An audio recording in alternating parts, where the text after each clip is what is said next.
The next activity in our suggestion sequence is stories. Reading stories out loud is the most important thing your student will do, as it's where he or she gets a chance to practice.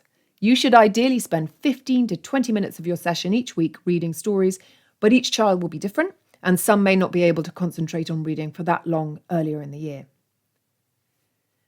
When you're ready to read stories, click on Stories from the left menu. The story level or colour that your child is reading at will always be displayed on the yellow box in the purple banner. As we explained earlier, you should feel free to change this as the child progresses. Teachers may also update levels, and if they do, you will notice the child's level has changed when you next log on.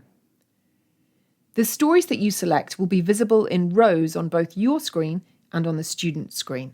We have a wide array of stories on our platform and hope our range of fiction and non-fiction texts gives children exposure to other cultures, traditions and experiences and helps them make human connections.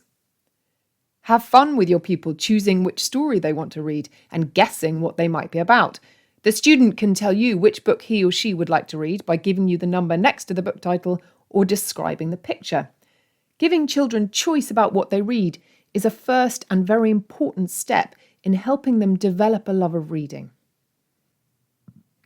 Let's take a look at a typical story and make sure it's clear what you do and what your pupil will see. When you choose a story from the library, the child will see the title page of that story on their screen.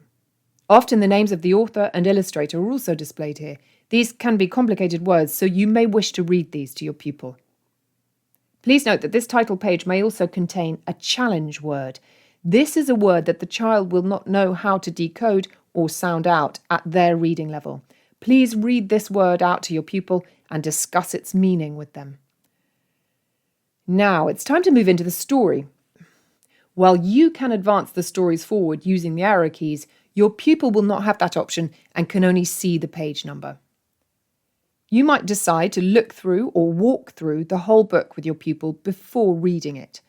You can mention some of the key or challenge words and give them a sense of the story before they read it, which can boost the confidence of early or reluctant readers.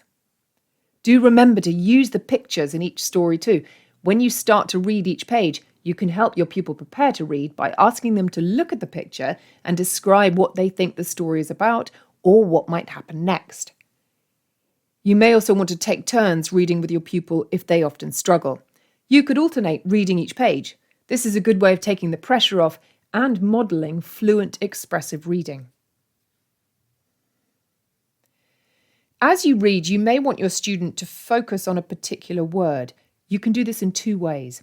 First, you can click on a word on your screen, which will highlight the word on the child's view of the page.